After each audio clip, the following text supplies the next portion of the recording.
What's in a name? By Pastor Ricky Kurth. That's the question Juliet asked upon learning that Romeo's last name was Montague, the family name of her rival.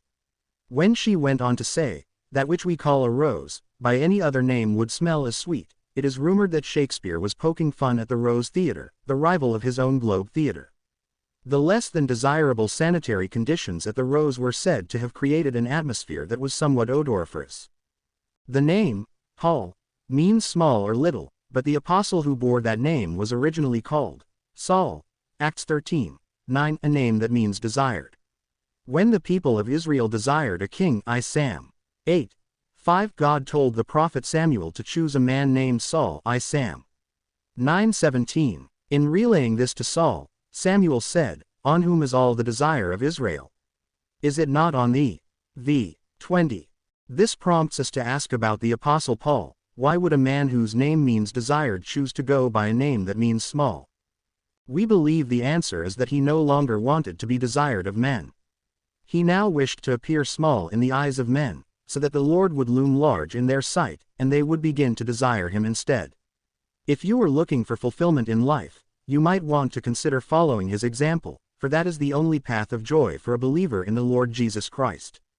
We see this clearly emphasized in the case of King Saul, who chose a path that was opposite of the path chosen by Paul. King Saul started out little in his own eyes and then got too big for his britches, as they say. We know Saul started out well, for when Samuel told him that God had chosen him to be Israel's king, he responded, "Am not I a Benjamite, of the smallest of the tribes of Israel? And my family the least of all the families of the tribe of Benjamin? Wherefore then speakest thou so to me?" Sam 9:21.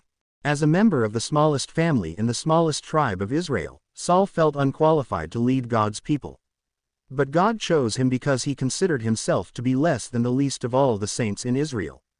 We know this because when he rebelled against God, Samuel said to him, "When thou wast little in thine own sight, wast thou not made the head of the tribes of Israel, and the Lord anointed thee king over Israel? Wherefore then didst thou not obey the voice of the Lord?" Sam 15:17-19.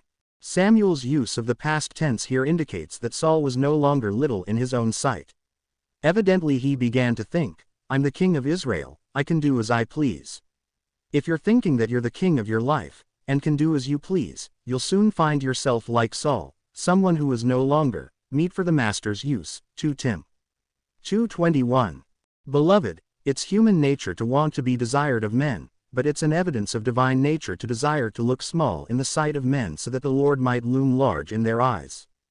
Why not learn from King Saul's poor example, and choose the path the Apostle Paul chose?